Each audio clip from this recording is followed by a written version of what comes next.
อยู่ที่วัดลอนซิ่งสู่กันเลย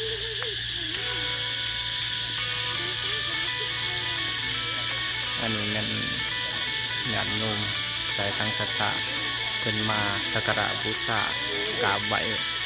ขอพรนำสิ่งศักดิ์สิทธิ์ทั้งหลายทั้งปวง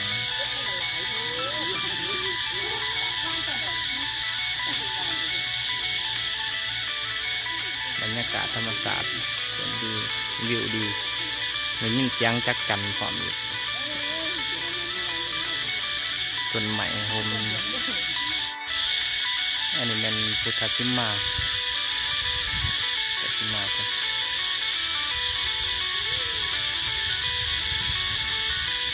ยังบริเวณหอบบัตร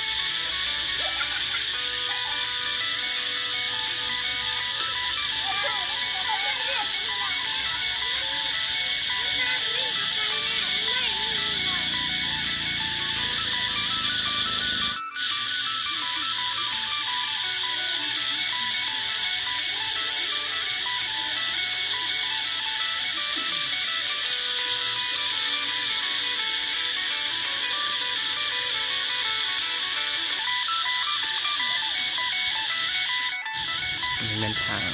างออกไปออกบัตรก็จะมีประชาชนขายเตียงขายพวกเครื่องสักการะบูชาต่างๆมีต้นไผ่เลย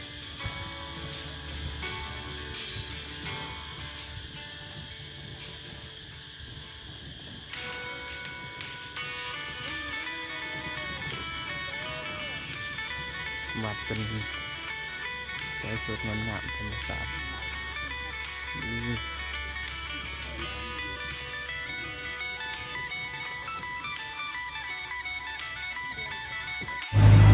บรรยากาศกลางเรือจากลอนสิ่งสู่